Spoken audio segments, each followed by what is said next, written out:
Bwana, na jina lako ni jina kuu lipitao majina yote. Baba, hilo jina limetutetea, linitukomboa. Na Baba wa rehema, jina hilo linaendelea Baba kutuokoa na mabaya. Jina linasimama Baba wa rehema kila siku, na jina hilo likitufundisha habari njema ya ufalme wako Baba. Jina lako Baba ni kila kitu katika maisha yetu, katika njia zetu Baba, katika kila jambo tunalolitenda. Jina lako limesimama upande wetu. Ndio maana tunajidai, maana aliyopo upande wetu ni mkuu kuliko aliyopo duniani, na huyo aliyopo upande wetu ni jina lako Bwana Yesu. Maana imeandikwa, kila litio jina la Bwana ataokolewa. Asante Bwana, maana jina lako litasimama, jina lako litashika shetani na wakala wake, na jina lako Baba litazidi kutetea injili yako ya kweli, na injili utapata kusonga mbele. Nakushukuru Bwana kwa wema wako uokoaye, maana wewe ni mwema na ni mtakatifu.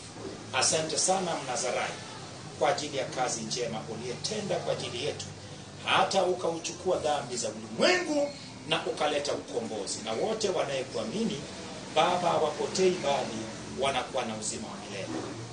Asante Bwana kwa ajili ya leo tena, maana uko tayari kusema nasi watoto wako, na katika jina la Yesu Kristo naomba, na kila mtu aseme amen. Basi leo ni siku nyingine tena, na tumepata kibali cha mwaka huu Bwana kuenenda pamoja nasi kwa kujifunza neno lake.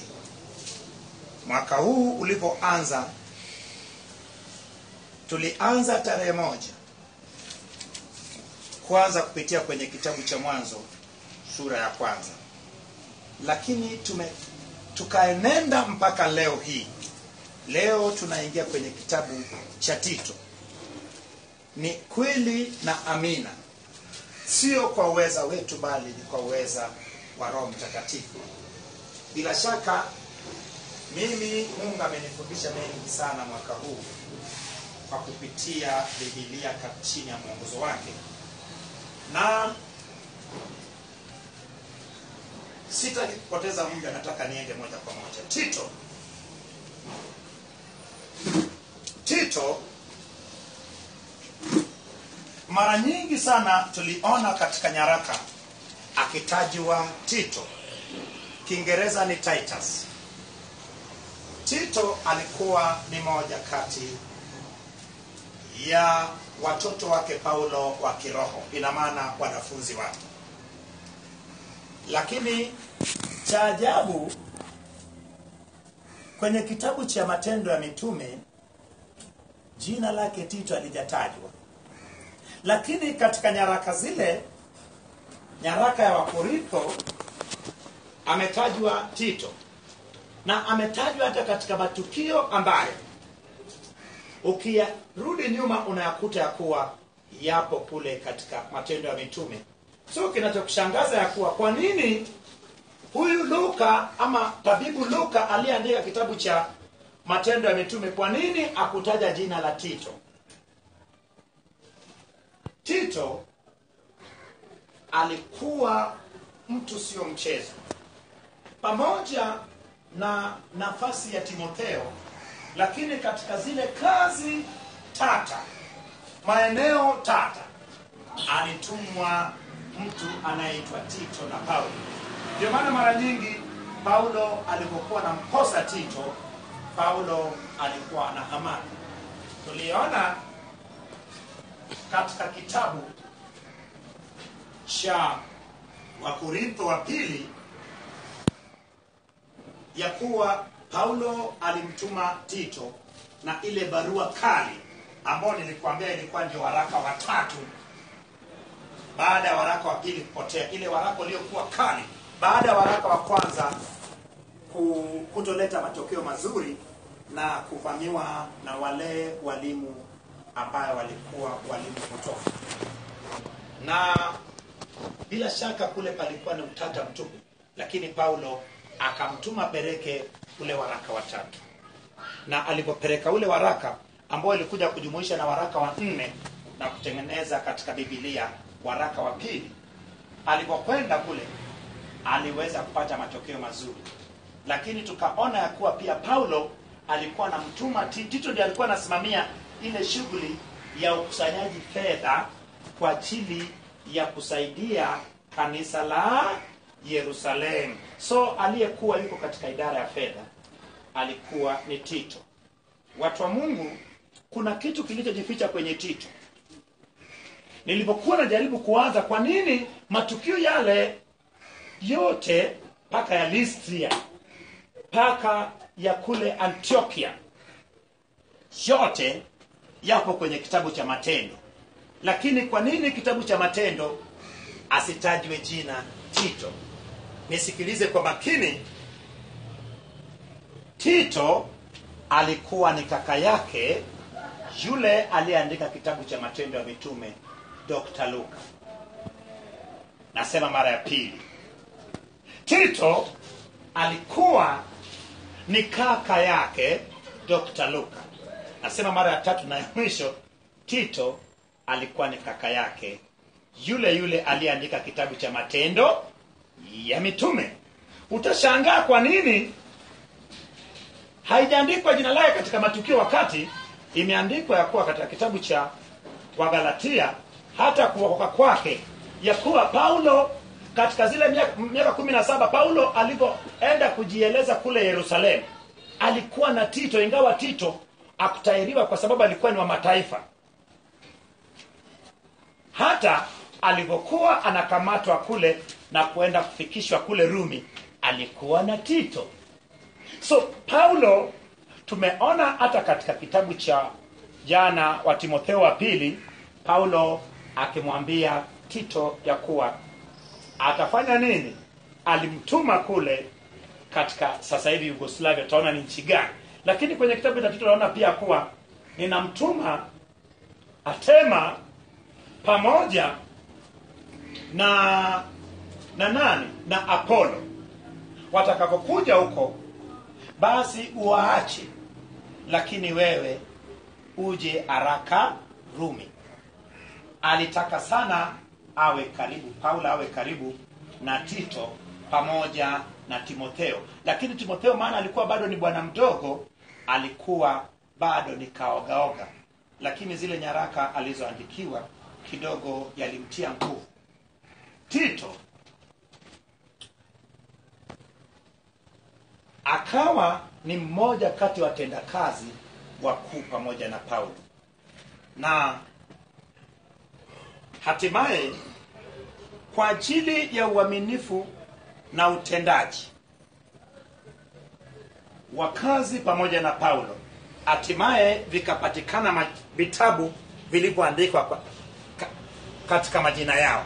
Umeona Timotheo wa kwanza na wa pili, lakini jina kutoka kwa yule mtoto wa Yunike, yule mjukuu wa nane wa Loisi. So naye huyu kaka yake, mtu ambayo alitumika sana, naye jina lake likatokea kwenye Biblia, Tito. Kitabu cha Tito mara ya kwanza haikuwa ni kitabu kama vitabu vingine. Ilikuwa ni moja kati ya zile nyaraka ambayo Paulo aliziandika, na hizi zilikuwa ni nyaraka pamoja, zilikuwa ni nyaraka za kichungaji, lakini ilikuwa ni waraka binafsi ambayo ameandikiwa Tito. Na kama nilivyokuambia kuwa kundi la mwisho ya nyaraka katika zile nyaraka 13 nilikuambia ilikuwa ni nyaraka za kichungaji, pastoral letters or epistle. Nilikuambia katika hilo kundi ya kuwa inayo vitabu vitatu, ambayo ni kitabu cha Timotheo wa kwanza na wa pili na kitabu cha Tito. Bila shaka kitabu cha Tito ama waraka wa Tito imeandikwa wakati mmoja ilivyoandikwa waraka wa Timotheo wa kwanza. Ninaomba unisikilize tena kwa ajili ya mtu ambayo hakuwepo jana, ili lengo langu ni uweze kuwa na cha kuongea. Uongee points. Usiwe mtu anayeropoka kama debe inayepiga kelele. Debe isiyokuwa na kitu siku zote inapiga kelele. Debe iliyejaa maji haipigi kelele. Mkristo aliyekuwa na neno la Mungu wala hana muda wa kupoteza na kupiga kelele. Ana muda wa kuongea yale ambayo yanamjaa. Nasema hivi.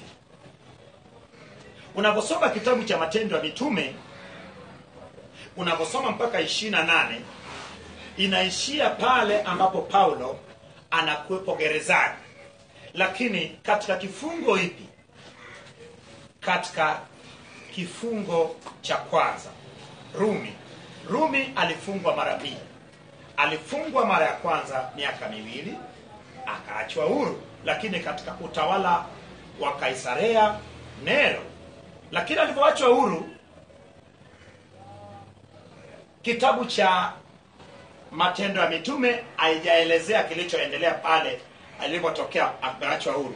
Lakini ili uendeleze kitabu cha Matendo ya Mitume, inakulazimu upitie nyaraka za Paulo ili upate kuelewa kilichoendelea baadaye, maana yameandikwa katika vitabu vile vya nyaraka. Unahitaji kusoma kitabu gani?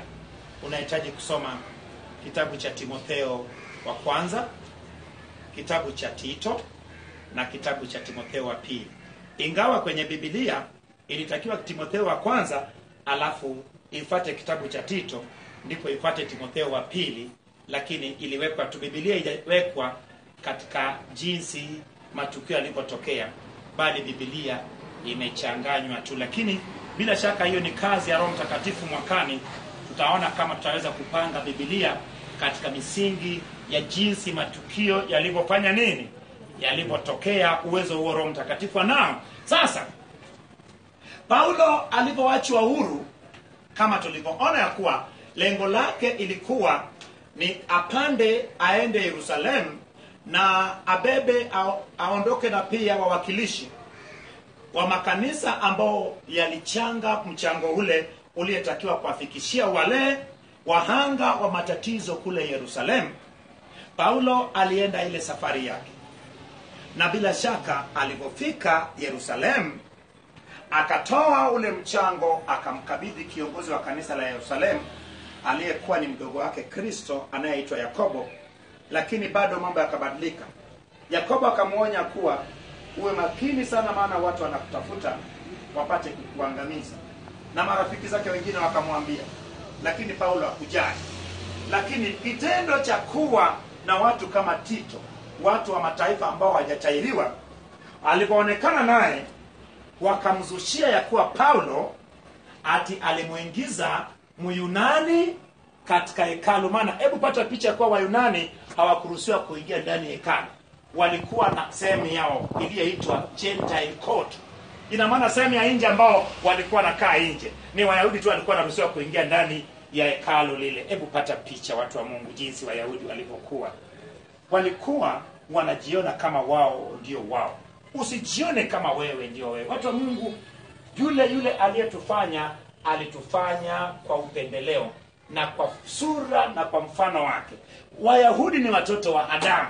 Sisi ni watoto wa Adamu. Waarabu ni watoto wa Adamu. Wazungu ni watoto wa Adamu. Mungu hakuumba Wayahudi peke yao, bali tu Mungu aliwachagua wao na kuwafanya kuwa taifa lake. Lakini walipochaguliwa wao wakabweteka na hatimaye nafasi ikaondoka.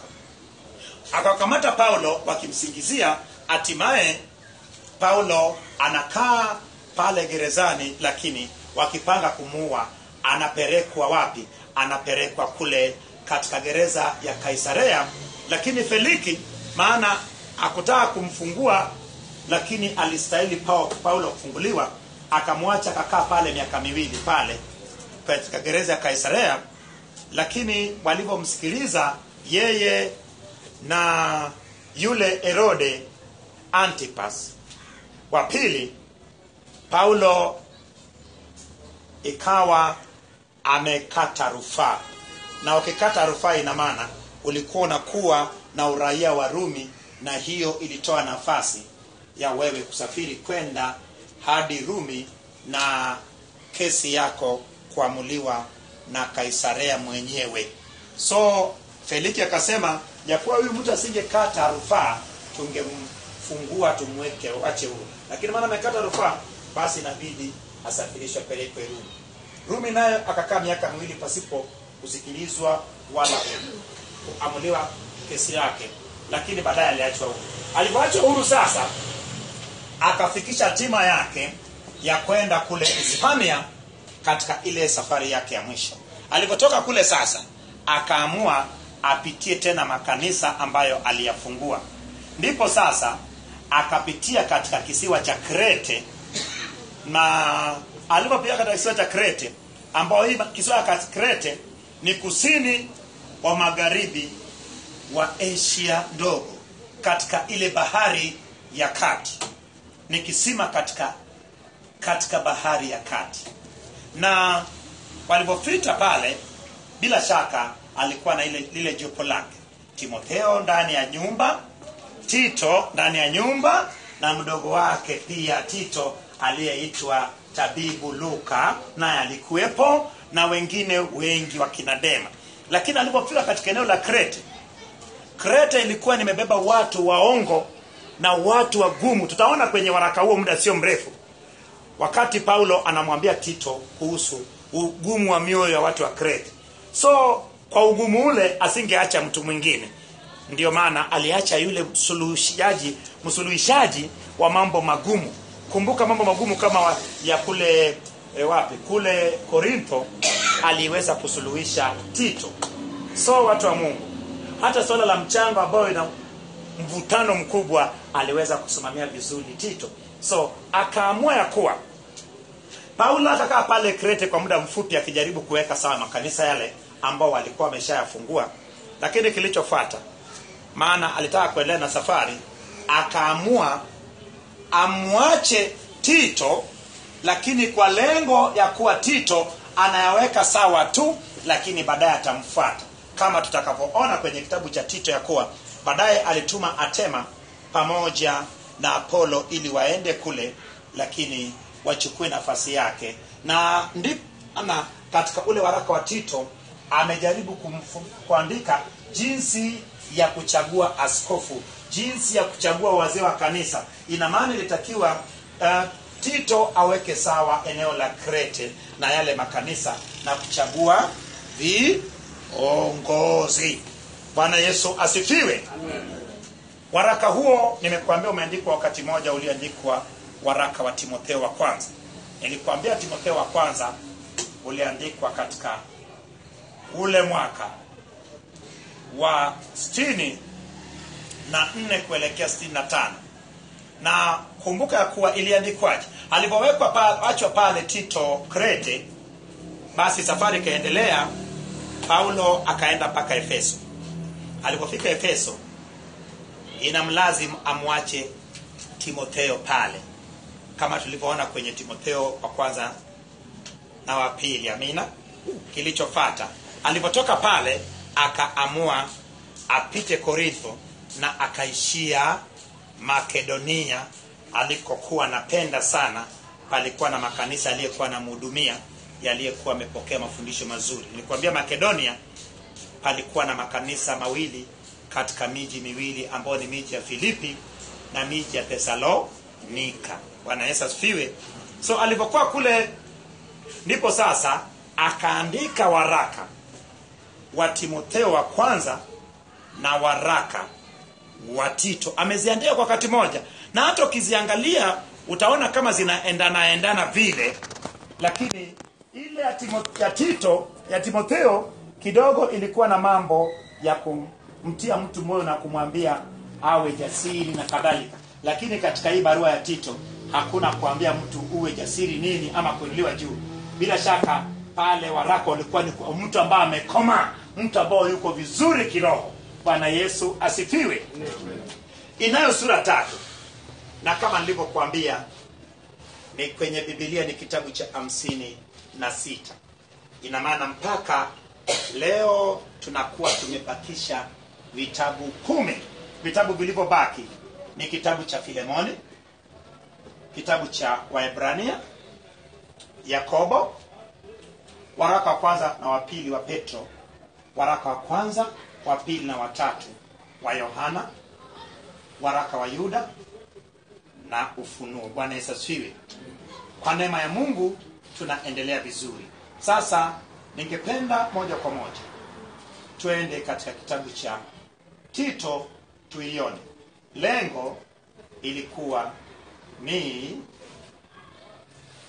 kumuonyesha, yani jinsi, mwongozo wa jinsi ya kuchagua viongozi katika kanisa la Krete na maisha yanavyotakiwa watakatifu waishi. Hebu twende kwenye kitabu cha Tito. Bwana Yesu asifiwe.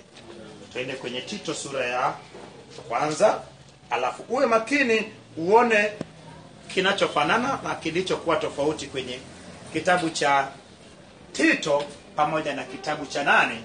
Kitabu cha Timotheo wa kwanza. Bwana Yesu asifiwe. Nasoma kwa jina la Yesu.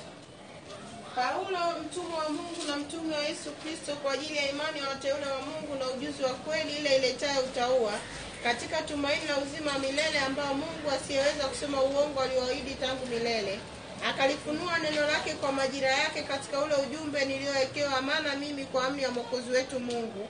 Kwa Tito mwanangu, hasa katika imani tuishirikio neema na iwe kwako na amani zitokazo kwa Mungu Baba na kwa Kristo. Kwa nini Paulo anasema Tito mwanae? Ni mwanae wa kiroho. Hebu mtu mmoja asome haraka katika kitabu cha Wagalatia sura ya pili kuanzia mstari wa kwanza mpaka wa 5 ili uone kwa nini huyu Tito alikuwa ni mwanae wa kiroho. Ina maana ni Paulo ndio aliyemfanya Tito akamjua Kristo, akampokea Kristo na kumfanya kuwa Bwana na Mwokozi wa maisha yake. Hebu soma Wagalatia sura ya pili kama tulivyoona kuanzia mstari wa kwanza.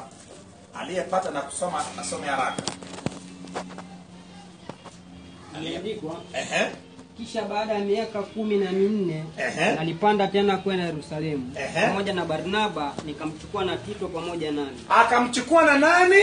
Na Tito pamoja naye. Lakini alipokuwa napanda hapo tayari, ina maana ni kwenye kitabu cha Matendo ya Mitume sura ya 13. So kwenye Matendo ya Mitume sura ya 13 mbona imetajwa Paulo na Barnaba? Mbona haijatajwa Tito? Lakini hapo inatajwa nilikwenda na Tito. So kwa nini yule mwandishi wa kitabu cha Matendo ya Mitume maeneo yote aliyotakiwa kutajwa Tito hajataja?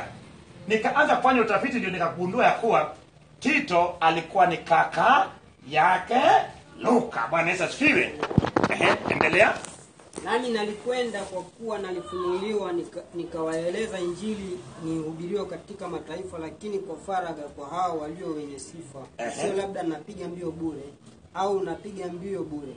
Lakini Tito aliyekuwa pamoja nami, naye Tito aliyekuwa pamoja naye wapi? Yerusalemu.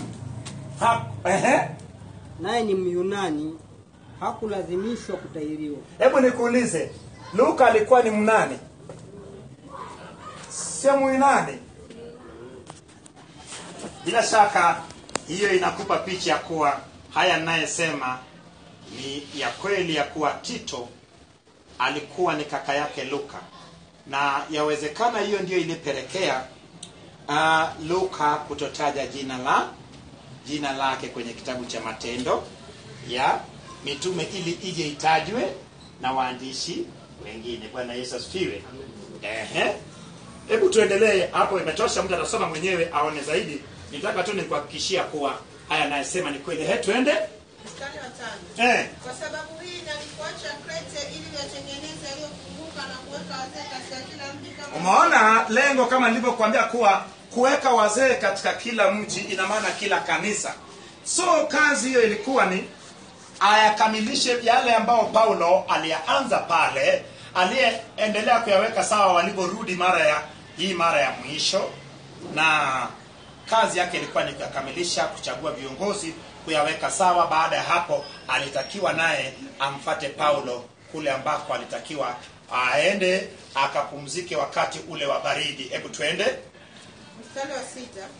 Ikiwa mtu wa kushtakiwa neno naye ni mume wa mke mmoja na watoto waaminio wasioshtakiwa kuwa ni wafisadi wala wasiotii, maana imempasa askofu awe mtu asiyeshtakiwa neno kwa kuwa ni wakili wa Mungu. Umesikia? Hata kushtakiwa tu.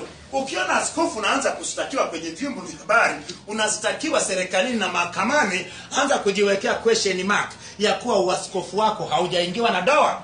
Lazima ujue kabisa uaskofu wako umeshaingiwa na ushetani. Maana hautakiwi hata ustakiwe. Hutakiwi hata mtu kuhisi vibaya. Maana wewe unatakiwa uwe ni mfano bora. Kama ni kitabu wa kusomwa na kila mtu. Ndio maana nasema hivyo kwa Mungu. Kama tutasoma Biblia vizuri, tukakaa katika misingi ya ile injili ya karne ya kwanza, hata wale viongozi tutakao waandaa watakuwa viongozi. Yawezekana mtu ana vigezo hivyo, lakini anapookoka, bila shaka hata Paulo alikuwa muovu sana, hata Tito. Lakini mtu anapookoka alafu anafundishwa, anabadilika, anakaa vizuri, akichaguliwa, basi asirudi tena jigagee kwenye matope tena ambayo ni dhambi, bali sasa aishi maisha ya utaua, maisha matakatifu, naye akidumu katika kutenda mema, na amepata nafasi na yeye ya kuchagua wengine, basi ayapate yale masingi iliyowekwa na wale mitume. Lakini sasa hivi watu wanachaguana kwa kujuana. Ngumi zinapigwa makanisani ili askofu achaguliwe. Kura zinapigwa, lakini haitakiwi hivyo. Inatakiwa Roho Mtakatifu achague. Roho Mtakatifu akichagua, watu wa Mungu, acha nikwambie, hata wasipopiga kura, bila shaka Roho Mtakatifu atachagua tu ya kwa fulani ndiye anatakiwa kuwa askofu ama kiongozi. Lakini sasa hivi kila mtu anagombea, anataka awe askofu, awe mchungaji, awe mzee wa kanisa. Maana kuna kitu kinachoitwa ulaji. Ulaji umeharibu dunia. Watu wa Mungu, kazi hizi zinahitaji mambo ya ulaji. Yanahitaji mambo ya utaua na utakatifu. Hayo hayaangaliwi sasa hivi. Lakini ndio injili ambayo nimekuambia yaliwekwa kwenye maandishi wakati wa kina Paulo. Sasa wanakaribia kuuawa sasa. Maana kipindi hicho Wakristo walikuwa na uawa. Ni nani ambaye angekabidhiwa injili? Ndio maana injili hii ambayo mtu anakukabidhi, iangalie kama ndio kijiti kweli. Ndio kijiti kweli. Ndio maana injili ya kweli haitoki kwa wanadamu.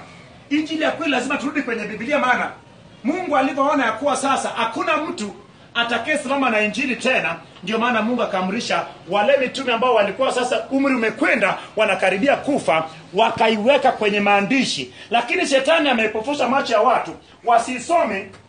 Mara nyingi makanisa mengi watu wasome Biblia. Wachungaji washauri watu kusoma Biblia. Kama Paulo alishauri wanafunzi wake kama wakina Tito, kama wakina Timotheo, ya kuwa soma, kanya ama kemea na fundisha. Na akasema niletee na vile vitabu. Ina maana Paulo alikuwa anasoma vitabu. Tuliona Filipo akimuongoza towashi asome nini? Katika gombo. So watu wa Mungu, na mimi ninaongoza watakatifu wa Bwana wasome Biblia. Na ni ombi langu Roho Mtakatifu avuvie watu wote duniani, ili kila mtu avae roho ya kusoma Biblia na kuanza kutafuta kilichofichwa kwenye Biblia. Hii itafanya wote kabisa wasidanganyike tena. Bwana Yesu asifiwe. Maana tutaanza kutembea kwenye yale ambayo yanatakiwa. Ukishajua hayo, hata mimi nikitembea kombo utasema mchungaji, mbona hivi tena? Kwa sababu najua ukweli. Lakini kama hujui ukweli, raia asiyejua katiba ya nchi yake, sheria za nchi zake, hiwezi kumlinda. Ndio maana watu wengi wanaangamizwa sana kwa sababu hajui sheria. Kwa nini wewe mpaka utafute wakili kule mahakamani? Natakiwa wewe unao mtabu ule wa sheria, wa katiba, unajua, ulishasoma. Unajua hii ni haki yangu, hii ni haki yangu, hii ni haki ya mtu fulani. Lakini ndio maana nchi zilizoendelea kama Marekani, hata mtoto mdogo anajua haki zake. Wanafundisha zile katiba na sheria wapi? Katika mashule. Lakini lazima tujue haki zetu sisi wana Mungu kwenye Biblia. Maana Biblia ndio katiba yetu katika ufalme wa Mungu. Bwana Yesu asifiwe. Amen. Asiwe mtu wa kujipendeza nafsi yake, asiwe mwepesi wa hasira, asiwe mlevi wala mgomvi, asiwe mpenda mapato ya aibu, bali umesikia mapato ya nini? Toa ubarikiwe. Yaani sasa hivi watu wa Mungu, hata ukitaka kwenda kuona mtumishi wa Mungu, lazima ujiandikishe na fedha. Hayo sio mapato ya aibu. Asiwe anajipenda. Yaani anajipenda yeye. Awe anayependa watu wote, maana ni kiongozi wa watu. Ni ngazi ya juu katika nyumba ya Bwana. Hiyo ndio ngazi ya juu katika uongozi upande wa Mungu. Anahitaji awe ni mtu ambaye anahudumia watu wote kwa usawa. Watu wa Mungu, hivyo vigezo sasa hivi havipo. Vigezo vimebadilishwa na shetani, lakini kwa kupotosha watu wasisome Biblia. Ikisema tu ya kwa Bwana tunataka kuchagua viongozi wetu, lakini Bwana, hebu tusome Bwana. Yaani sema tu Bwana, hebu nani anakidhi vigezo hivyo? Kila mtu fulani anakidhi vigezo hivyo. Bwana wewe, kazi ya Mungu haijaenda vizuri hapo. Lakini vigezo hivyo havipo sasa hivi. Mstari wa 8, bali awe mkaribishaji, mpenda wema, mwenye kiasi, mwenye haki, mtakatifu, mwenye kudhibiti nafsi yake. Kudhibiti nafsi yake, alafu mtakatifu. Na maana awe ni mtu anayetenda mema, sio mtenda dhambi. Lakini sasa kama wewe ndio umechaguliwa askofu, wewe ndio unatukana, wewe ndio una tabia mbaya, wewe ndio unayetenda dhambi, unaongoza kwenye kutenda dhambi, utakatifu huo uko wapi? Ndio maana nasema hivyo watu wa Mungu. Haya, hata mchungaji akiruhusu kufundisha kanisani tamhukumu. Neno la Mungu ni upanga ukatao kuwili. Ninapokusomea inakukata wewe akose usitende dhambi, na mimi nanikata nisitende dhambi. Ndio maana watu wa Mungu, kama askofu anahitaji kuishi maisha matakatifu, na mshirika anataka kuishi maisha matakatifu, na semase na mchungaji kiongozi, wote nyumbani mwa Bwana watenda kazi lazima waishi maisha matakatifu. Yaani vitu vyote vimejengwa katika utakatifu. Wokovu ni utakatifu. Bwana Yesu asifiwe. Ndio maana Mungu anapendezwa na watakatifu walioko wapi? Sema Mungu anapendezwa na watakatifu walioko hapa duniani. Sasa nikuulize, wewe unakidhi vigezo vya watakatifu walioko hapa duniani?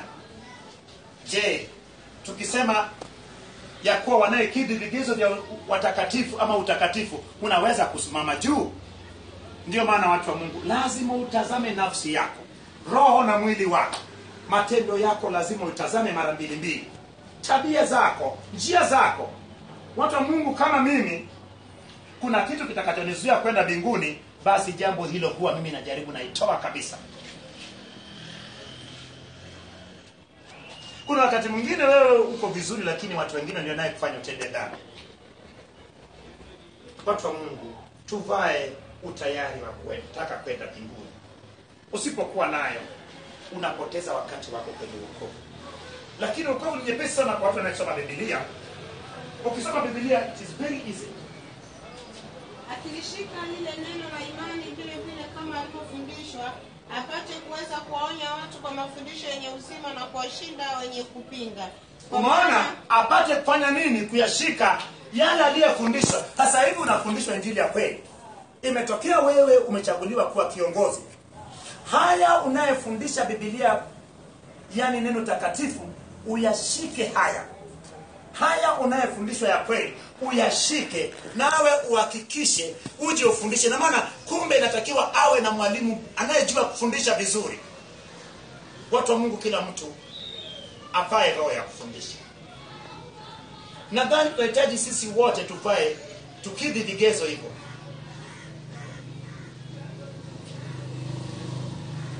Kwa maana kuna wengi wasiotii, wenye maneno yasiyo na maana, wadanganyaji, na hasa wale watohara ambao yapasa wazibwe vinywa vyao. Watohara ambao wana maneno yasiyofaa ni ndugu zake Paulo ambao ni Wayahudi. Kama unavyojua, tohara mara ya kwanza kwenye Biblia, neno tohara tunaipata kwenye Mwanzo sura ya 17, pale ambapo Mungu anaithibitisha agano kati yake na Ibrahimu na akiweka ishara yake kuwa ni tohara. So mara ya kwanza tunapata neno tohara. Tohara ilitoka kwenye neno kutahiri. Bwana Yesu asifiwe. So kutoka kwenye neno tahiri napata neno agano la tohara. So wana wa tohara ni Wayahudi ambao bado waliendelea kufanya uyahudishaji, kujaribu kutoa watu kwenye injili ya kweli. Watu wa Mungu, uyahudishaji upo mpaka sasa hivi. Kama kuna kanisa naanza kufundisha mambo yake, yeye anasema sisi tunafanya hivi, badala ya kufundisha mambo ambayo Kristo alifundisha na mitume wakajenga juu yake, basi hao ni wayahudishaji. Yawezekana na wao wanahudisha, wanafanya uyahudishaji. Lakini watu wa Mungu, usifundishe ukivuta upande wa kanisa lako. Kanisa limpeleki mtu mbinguni, mchungaji apeleki mtu mbinguni. Kanisa haliwezi likamponya mtu, mchungaji hawezi kumponya mtu. Mchungaji anasema kwa njoni kuponye, anakudanganya. Mchungaji anaweza akaomba, lakini Yesu anaweza akaponya. Maana Bwana utazama mtu mmoja anayesimama na neno lake ili apate kulitimiza. Ukisimama na neno la kuwa mtu aponye, umesimama kwenye maombi na unamwombea mtu. Wewe sio unayeponya, wala mimi siwezi kumponya mtu, wala mimi siwezi kupeleka mtu mbinguni. Naweza kumfundisha mtu ukweli wa neno, ashike huo ukweli, na huo ukweli ndiye atakayemuongoza, ndiye atakayempeleka mbinguni. Ukweli huo ndio Yesu mwenyewe, ukweli huo ndio uponyaji. Ukianza kutangaza miujiza kwenye mitandao, watu wanakushangaa. Hata sisi wanaagizo kuu tutakushangaa, maana sisi hatubabaishwi na nini? Hatubabaishwi na nini? Tumejaa miujiza. Miujiza ni chambo. Watu wa Mungu, tuache masuala ya chambo. Ukristo unakosa maana yake kwa sababu imekuwa ni jambo la chambo. Unapotengeneza vitu alafu unatuma. Hatuhitaji kutengeneza vitu na kutuma. Tunahitaji watu wa Mungu tufundishe neno la Mungu, Mungu atende miujiza. Miujiza ni nini? Hebu leo acha nikushangaze. Miujiza ni jambo lolote linalotokea pasipo anayeombea na anayeombewa kujua. Nikijua kabisa ya kuwa utapata miujiza, that is not a miracle. Ukitoka hapo ukisema mimi naenda kupata ajali ukapata ajali, hiyo ni ajali. That is not accident. Ni kitu kinachotokea kwa bahati mbaya pasipo wewe kujua. Ndiyo maana miujiza. Unapotangaza miujiza, njoo uone miujiza, hiyo ni miujiza utakayetengeneza wewe. Maana hujui wakati wala saa. Mungu ana wakati wake. Nikisema njoo upate miujiza, wakati Mungu amepanga upate kesho, njoo upate neno la Mungu la kweli, nikuunganishe na Mungu. Of course nitapeleka hoja yako. Ameamua upone leo, unapona. Ameamua unapona kesho kutu, unapona kesho. Lakini kila jambo na wakati wake. Lakini hii miujiza eti ndio upate. Watu wa Mungu, miujiza ni kitu ambacho kinatokea pasipo hata huyu ombea kujua. Hiyo ndio miujiza. Ni sasa mtu anasema bwana wewe unaenda kupata ajali, hiyo ni ajali. Umeshajua hiyo si ajali bwana. Ajali ni kitu kinachotokea kwa bahati mbaya pasipo mtu kujua. Miujiza ni kitu kinachotokea pasipo watu kujua. Ndio maana neno la Mungu Yesu alitanguliza kwanza, alafu miujiza ikafanya nini?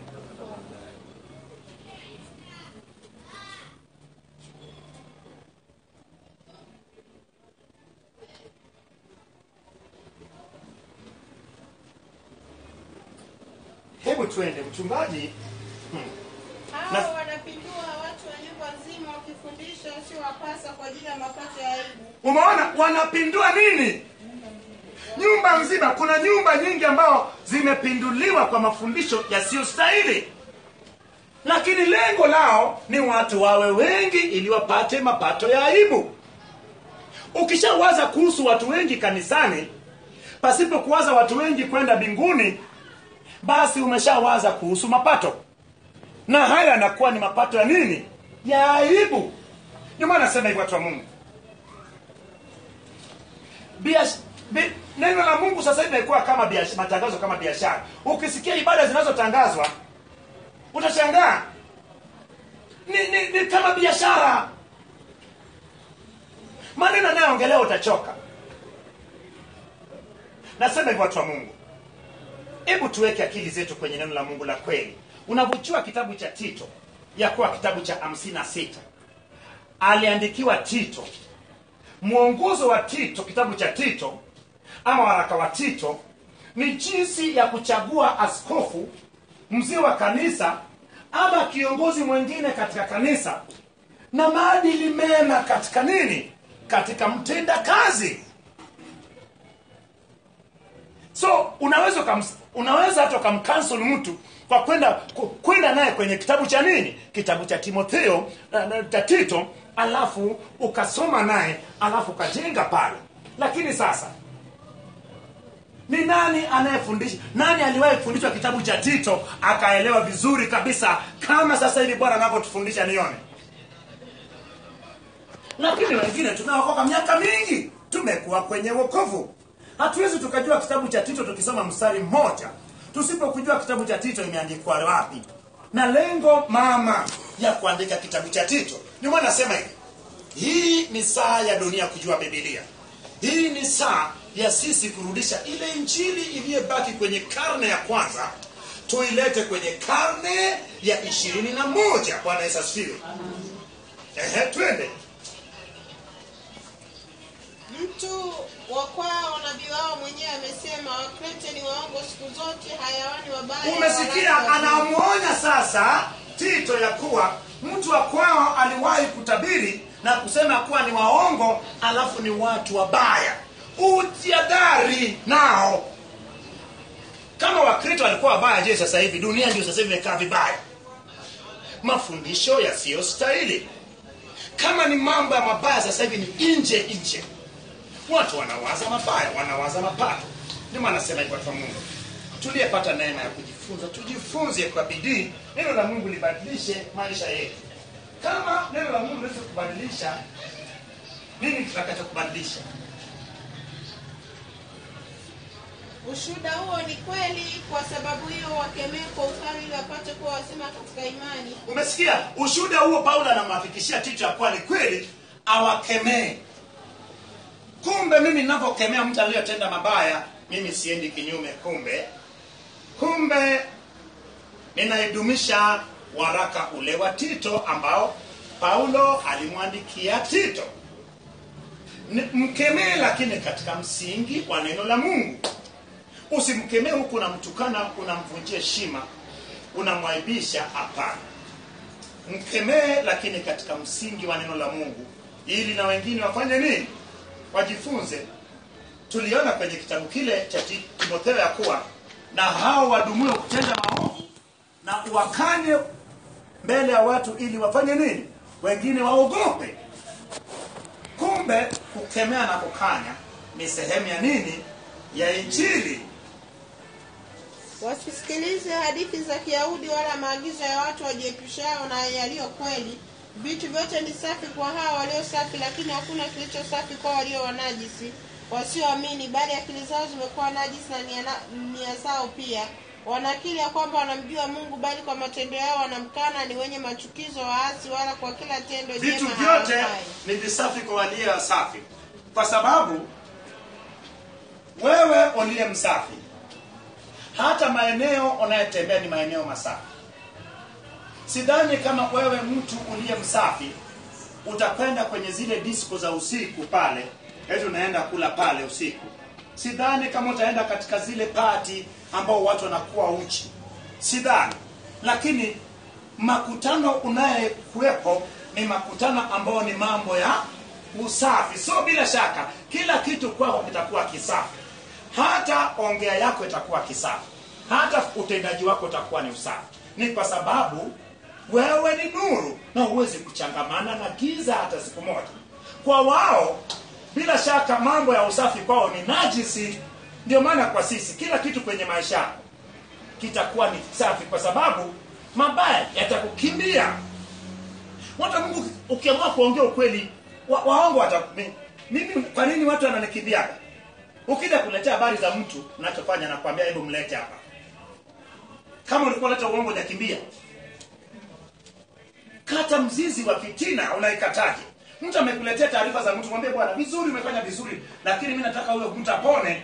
Hebu nimpigie simu, mlete sasa, aje sasa hivi ili tuongee naye, tumsaidie, alafu tumuombee. Kama ilikuwa ni wangapi nisubiri niondoke, kama boda huyo.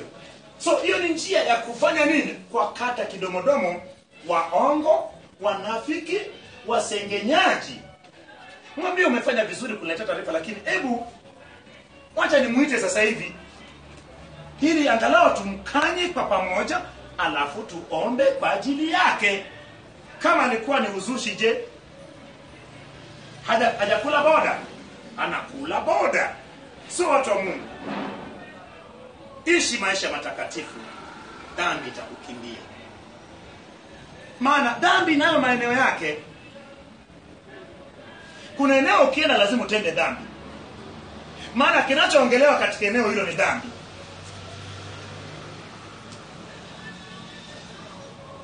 Kwa nini maeneo ya baa yanakuwa na giza giza, yanazimwa na taa?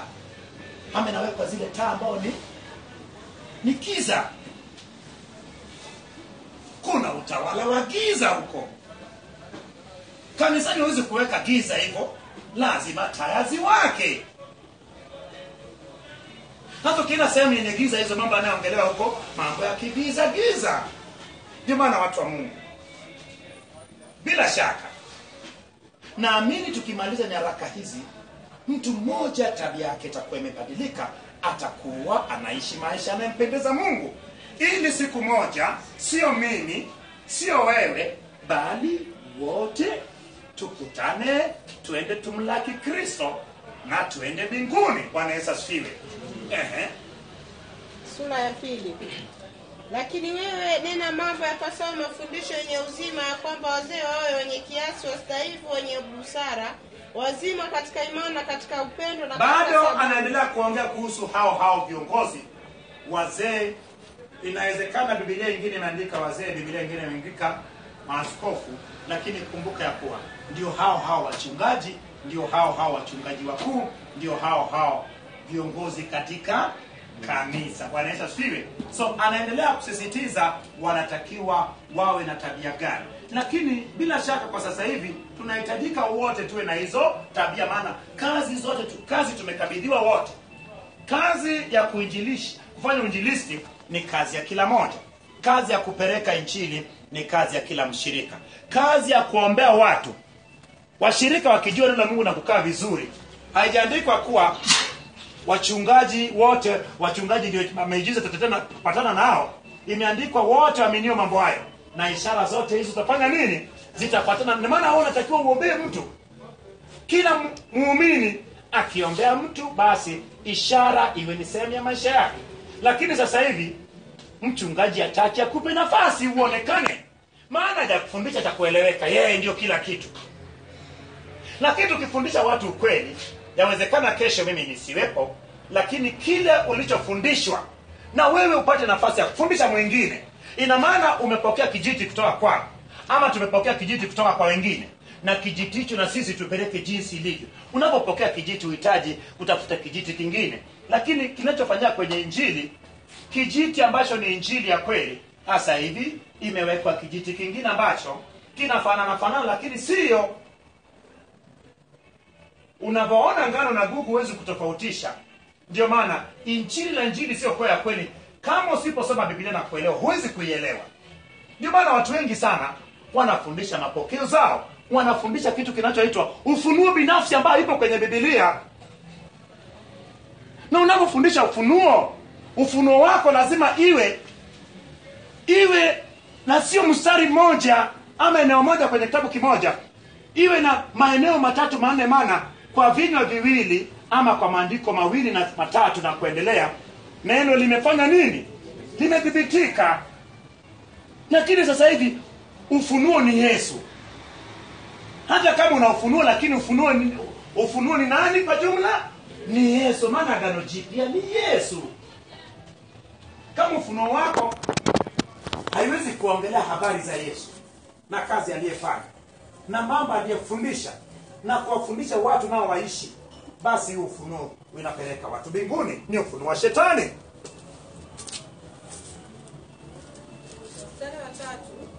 Hivyo hivyo na wazee wa kike wawe na mwenendo wa utakatifu, wasio wasingiziaji, wasio wenye kutumia mvinyo nyingi, bali wafundishao mema, ili wawatie wanawake vijana akili, wawapende waume zao na kuwapenda watoto wao, na kuwa wenye kiasi, kuwa safi. Wazee na wafundishe wanawake waliye vijana na watoto ili wawe na tabia nzuri.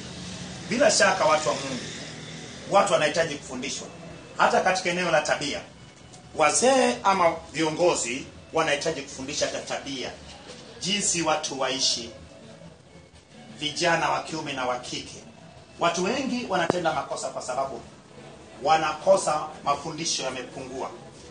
Watu wanapofundishwa vizuri watu wataelewa.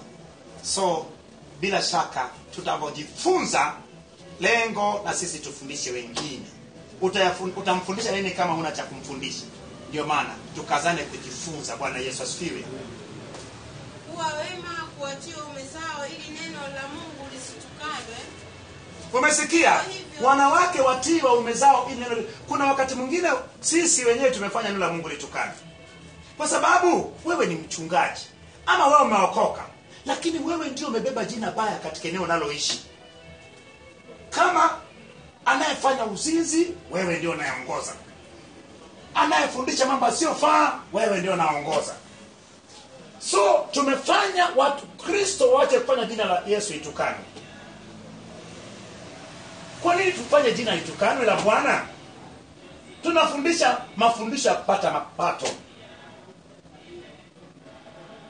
Yaani tumekuwa mstari wa mbele sana kutangaza michango badala ya kutangaza injili. Watu wa Mungu, hebu tugeuze turudi kwenye kutangaza injili. Swala la matangazo inatangazwa yani kwa bidii zote, lakini neno la Mungu, injili ya kweli hamna. Wacha nikwambie, watu ambao shetani amewakamata, ambao wanatumikisha, shetani hawezi kuwaruhusu watumike ukweli, wataje jina la Yesu Kristo Mnazareti inapotakiwa.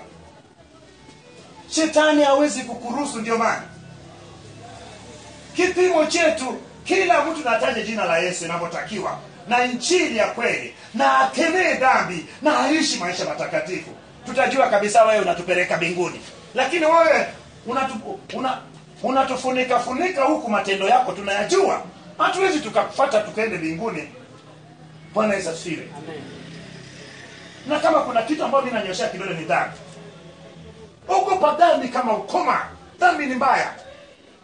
Dhambi itaficha uso wa Bwana isionekane kwako. Huu uvuli wa Bwana inayekufunika, inayekulinda na mabaya, inaondoka unapozidi kutenda dhambi, na mabaya yanakupata. Kwenye swala la dhambi, Mtume Paulo anasema hata mtu atengwe na kusanyiko la watu wa Mungu. Dhambi akizidi kutenda.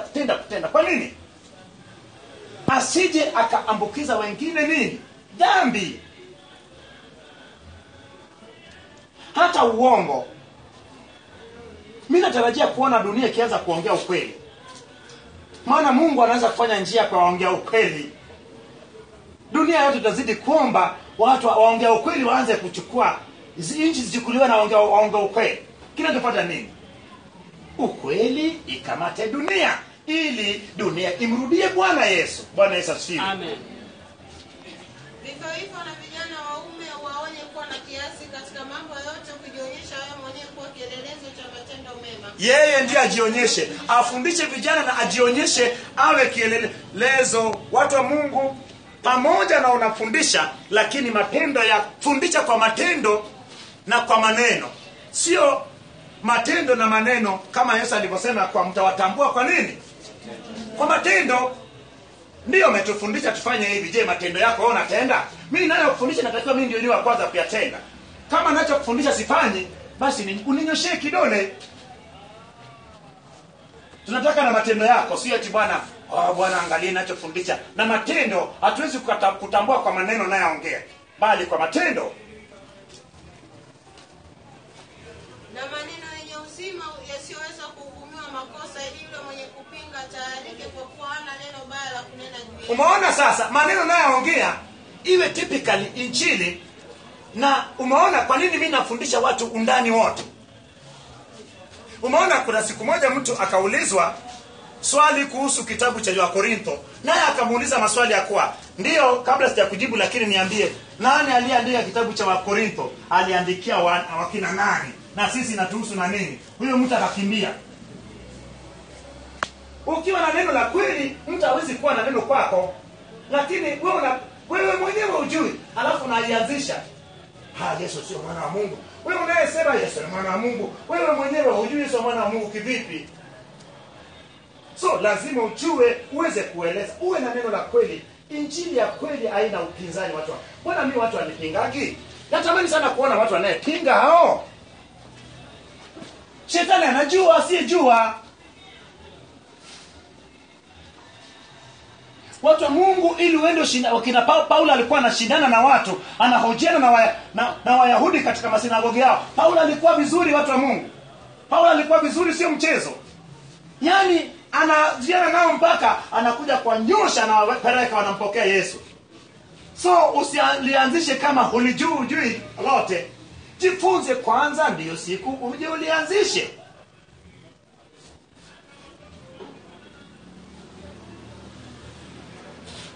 Paulo, umeona mara nyingi Paulo amefundisha sana kuhusu nini? Kuhusu Agano la Kale. Lakini yale alikuwa anafundisha kutokana na kuwaeleza watu nini?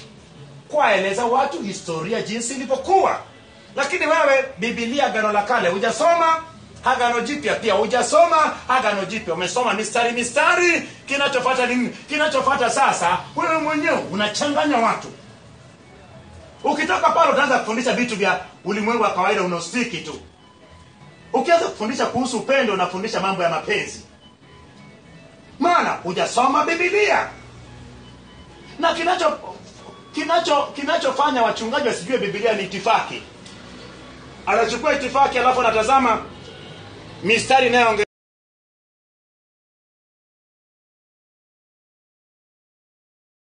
Hajui kwenye Biblia upendo mara ya kwanza inaongelea wapi? Hajui mifano ya upendo. So hiyo imepotosha watu, hawajui neno la Mungu.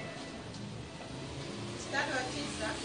Watumwa na watii bwana zao wakiwapendeza katika mambo yote, wasionye kujibu, wasio waibaji, bali waonyeshe uaminifu mwema wote, ili wayapambe mafundisho ya Mwokozi wetu Mungu katika mambo yote.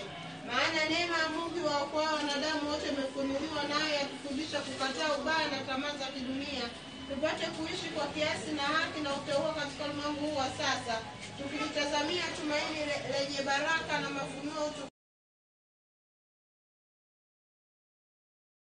nafsi yake kwa ajili yetu, ili atukomboe na maasi yote na kujisafishia watu wake milki yake mwenyewe, wale walio na juhudi katika kutenda mema.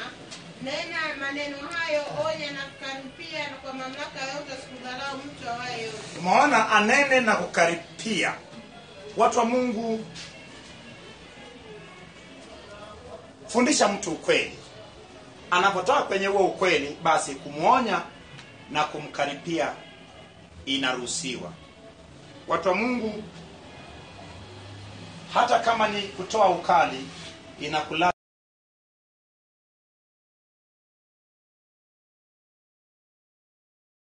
dhambi isiyo ya nini?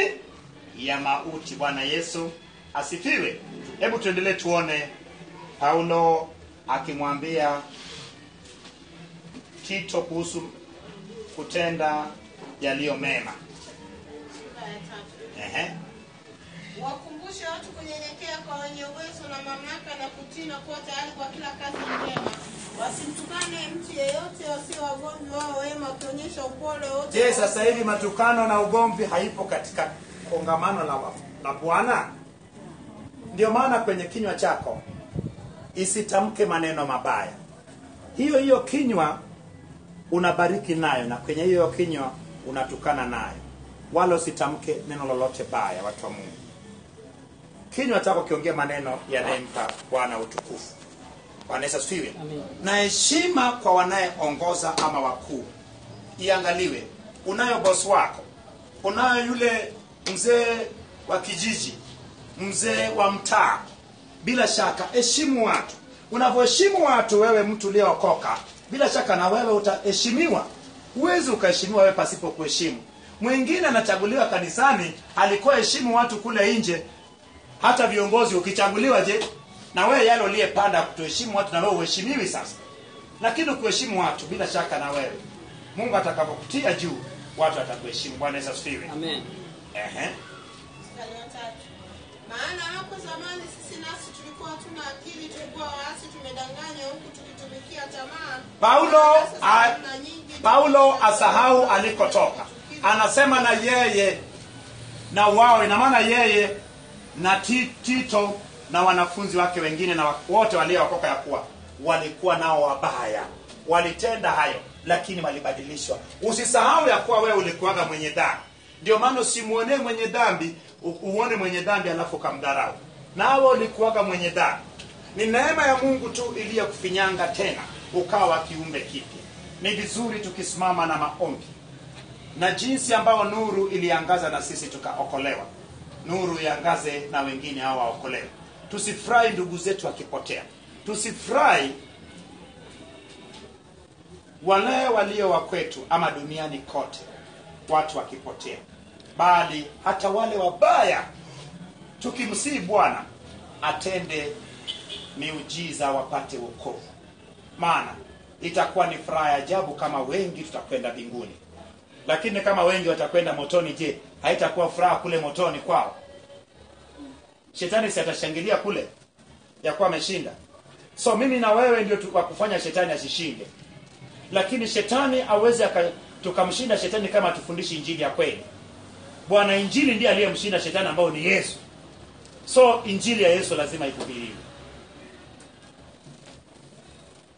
Mstari wa 4.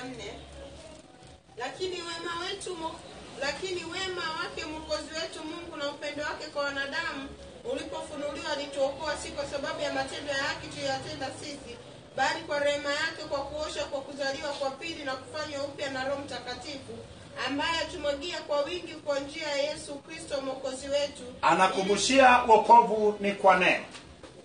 Of course hakuna mtu aliyeokolewa kwa sababu ya matendo yake. Of course anayeokolewa ni mwenye dhambi, ambayo mwenye dhambi wakati huu ana dhambi. Kumbuka, unaokolewa una dhambi, lakini kinachotakiwa tu uamini moyoni ya kuwa Mungu alimfufua Yesu na kukiri kwenye kinywa chako ya kuwa Yesu ni Bwana. So watu wa Mungu, eti ukifanya hivyo tu tayari unaokolewa. Ni bure kabisa. Hakuna mtu anayelipia hela kwa ajili ya kuokolewa. Bwana Yesu asifiwe.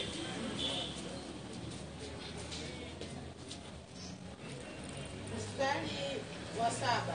Ili tukihesabiwa haki kwa neema yake tupate kufanywa warithi wa uzima milele, kama lilivyo tumaini letu.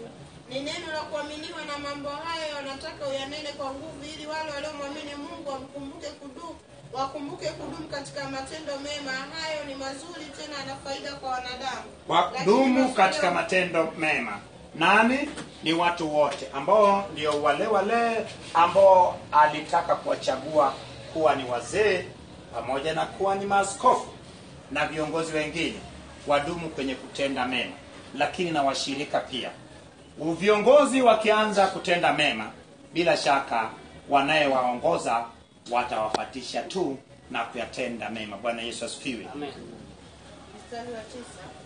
Lakini maswali ya upuzi jiepushe nayo, na nasaba na magomvi na mashindano ya sheria, kwa kuwa hayana faida, tena hayana maana. Hata sasa hivi maswali yasiyokuwa na maana. Kuna mtu mwingine anakuuliza swali lisiokuwa na maana.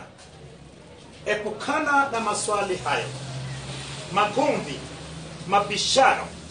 Watu wa Mungu ukikaa vizuri, wala hata mimi mbona siyaonaga hayo mabishano. Shetani analianzisha mabishano na mtu ambaye atendi mema, ambayo kidogo huku yupo kwa shetani, huku yupo kwa Mungu. Shetani atakuaibisha, atakuonyesha kuwa ujui. Lakini kwa mtu anayejua shetani atamaibishaje? Kwa mtu anayejua Biblia, aliyepitia Biblia kama wewe, mtu alete swali sehemu yote utajibu. Na shetani anajua wasiosoma Biblia wanajichanganya, ambao ni baridi huku moto, ambao ni uvuguvugu. Lakini ukiwa moto shetani hakujia hata siku moja. Ukiwa baridi pia hakujii, kwa sababu wewe ni wa kwake. Lakini yule wa uvuguvugu ndio shetani anamtesa. Bwana Yesu asifiwe. tutakapofika kwenye kitabu cha Ufunuo tutaona jinsi ambao Bwana anasema kuwa anajua ya kuwa kanisa fulani sio baridi wala sio moto bali ni vuguvugu, lakini anasema atatapikwa. Siku chache zijazo tutafikia huko. Mstari wa 10. Mtu aliye mzushi baada ya kumwonya mara ya kwanza na mara ya pili mkatae, ukijua kuwa mtu kama huyo amepotoka tena atenda dhambi, maana amejihukumu yeye mwenyewe. Wakati nitakapomtuma Atema kwako au Tikiko, jitahidi kuja kwangu huku nikapo. Umeona sasa? Ina maana Atema na Tikiko wao Paulo alitaka kuwatuma ili waende wachukue nafasi ya nani? Nafasi ya Tito, ili Tito atoke aende kule. Ni jinsi gani Tito alivyokuwa muhimu sana katika utendaji kazi pamoja na Paulo. Tito na Timotheo walikuwa ni nguvu kazi. Luka alikuwa sio wa kutembea tembea, bali Luka alikuwa ni wa kukaa chini na kuyaandika yale ambao mtume Paulo alikuwa anaongozwa na Roho Mtakatifu. Bila shaka umeona jinsi ambao Tukiko alikuwa ni mtu muhimu. Tulimuona Tukiko wapi?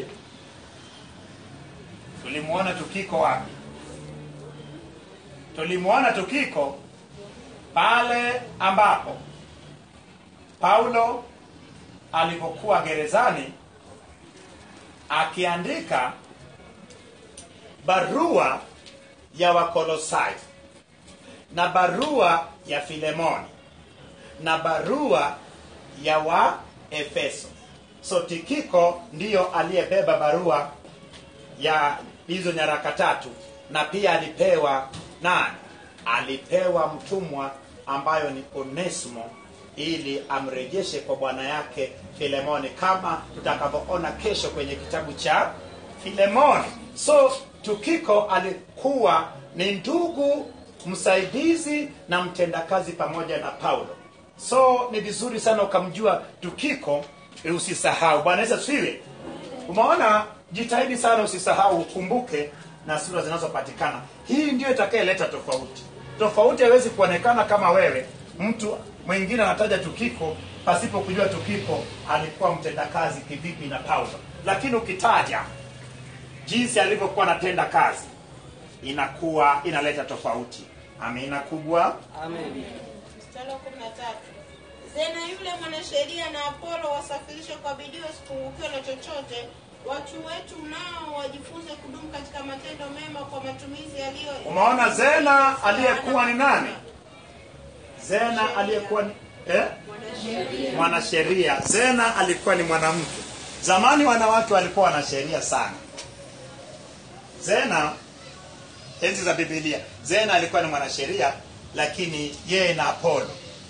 Kumbuka Apolo alikuwa anafanya injili, lakini pata picha kuwa badala ya kuwalemea wana Krete, Paulo anamwambia Tito ya kuwa awasafirishe, awawezeshe ili wasipungukiwe. Bwana Yesu asifiwe. Lakini tumeona pale akisema kuwa Atema na Tikiko watakapokwenda aende. Tukisoma kwenye kitabu cha Timotheo wa pili na ile sura ya 4 na mstari wa 10, tunaona kabisa kuwa kumbe alivyoenda kule, baada hapo alipoenda Paulo akamtuma katika eneo lingine. Hebu nisomee hapo Timotheo wa pili sura ya 4 mstari wa 10 tuone.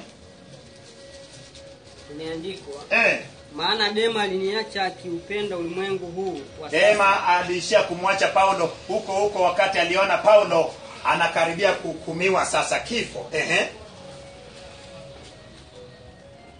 Upendo ulimwengu wa sasa, akasafiri kwenda Thesalonike. Kreste amekwenda Galatia, Tito amekwenda Damalatia.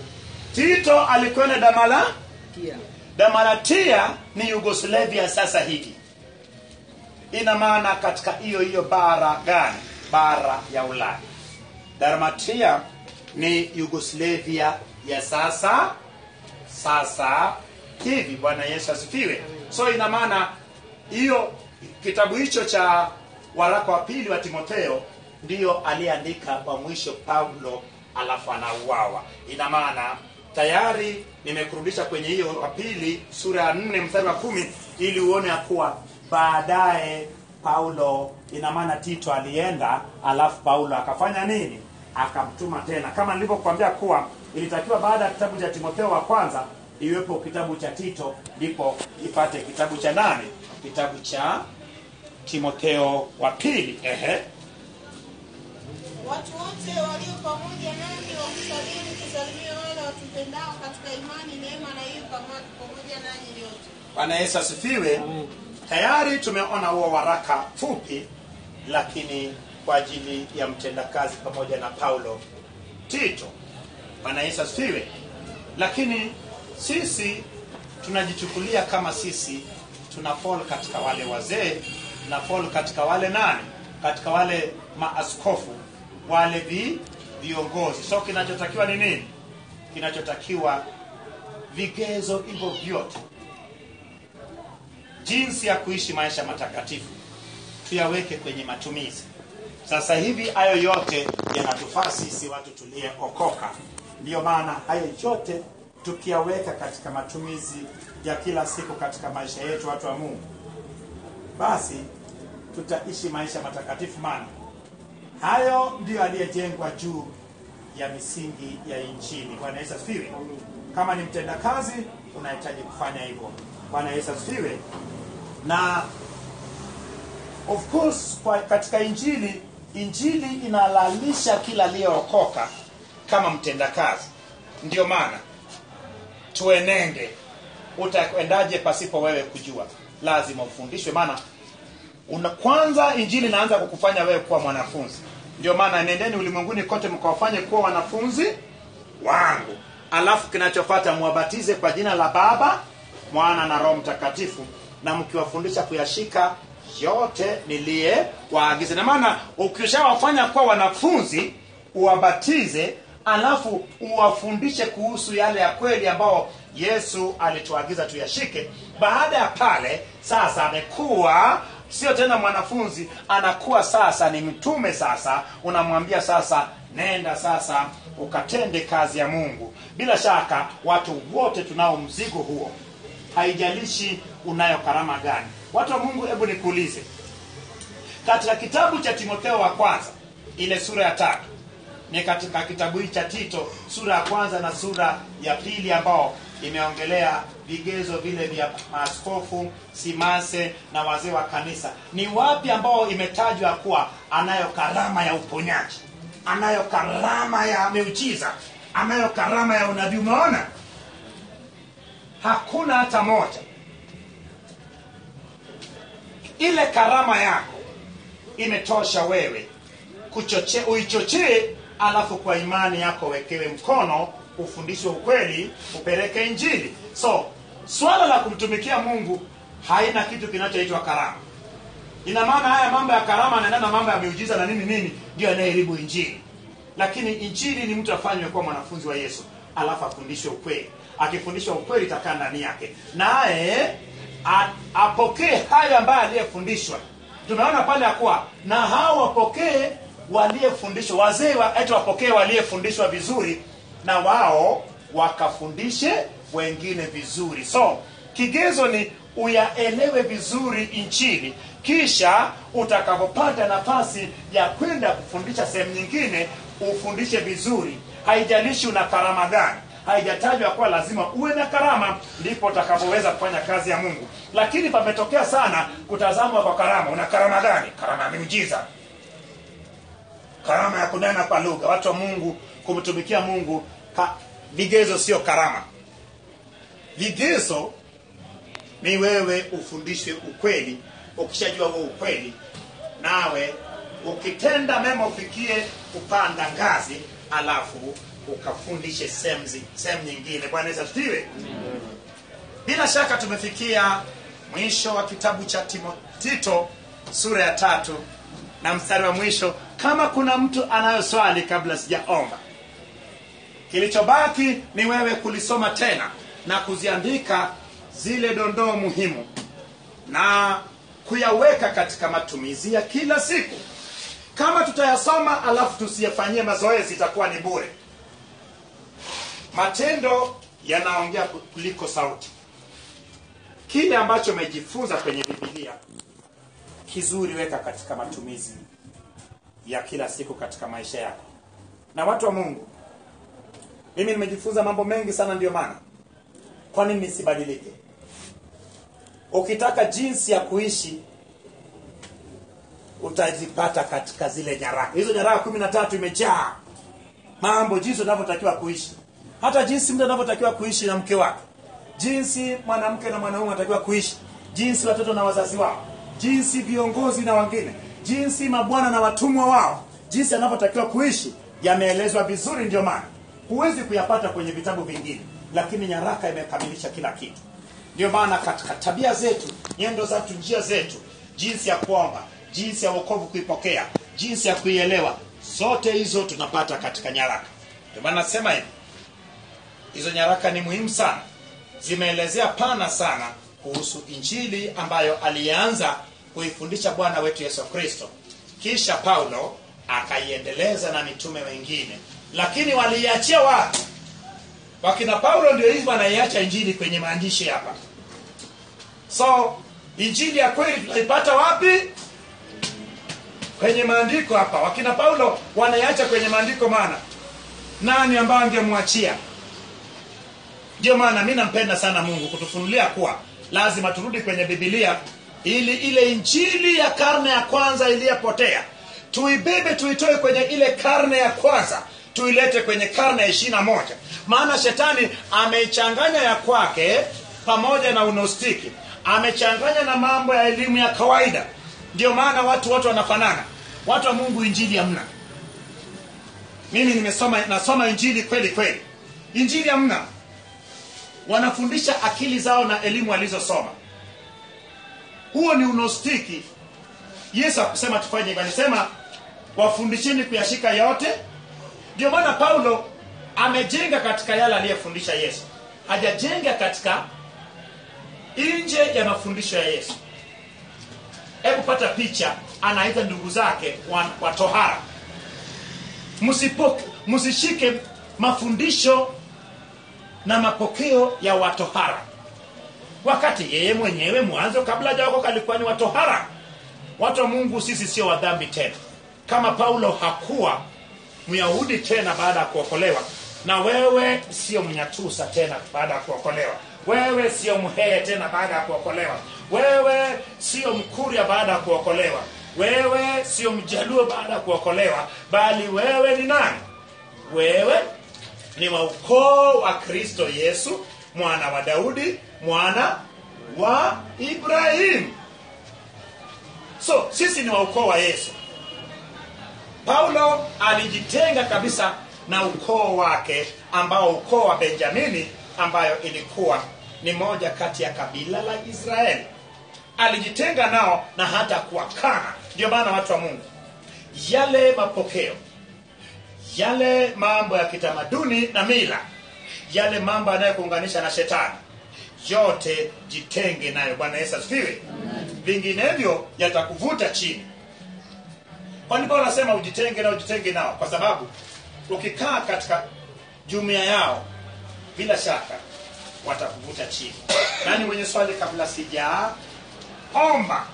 Kesho bila shaka tutakwenda kwenye kitabu cha Filemoni, alafu tutaona Jumamosi tutapitia wapi, lakini wiki ijayo tukipita katika kitabu cha Wahebrania, na tukikaza mwendo, tukichanja mbuga, tukizidi kubeba bango inayesema Yesu ni Bwana, bango inayesema lazima dunia yote irudie Injili iliyokuwepo kwenye karne ya kwanza. Na hiyo Injili ya karne ya kwanza iliwachwa imefichwa wapi? Ndani ya vitabu. Na shetani naye anacheza na nini? Vitabu. Ndio maana amechakachuaje vitabu? Amevichakachua kweli kweli. Lakini kama Mungu aishivyo, lazima turudi kwenye karne ya kwanza, tubebe Injili tulete kwenye karne ya 21. Haipo. Nani mwenye swali kabla sijaomba? Nataka niombe. Any question before I pray?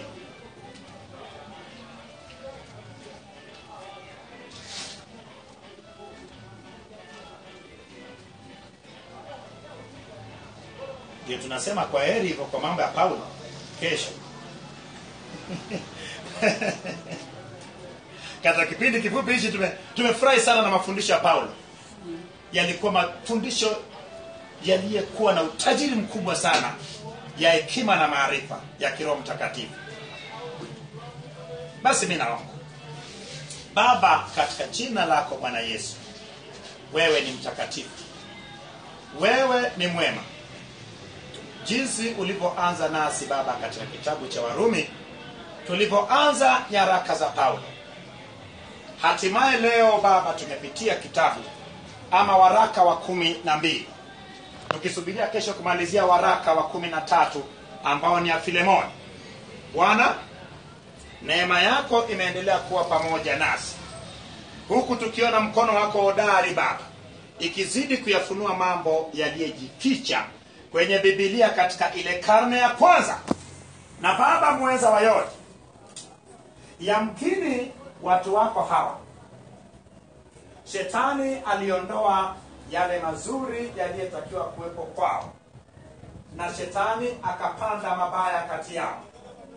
Nami katika jina lako Bwana Yesu, jina kuu lipitao majina yote, Baba wa rehema, ninafuatilia mapando yote, mapando yaliyopofusha macho ya watu wako wasijue ukweli wa Injili, mapando ya magonjwa, mapando ya balaa, mapando ya nuksi, mapando Baba wa rehema ya kimila, mapando ya mabaya yote, katika jina lako Bwana Yesu, na katika neno lako, maana wewe ni neno na neno ni wewe.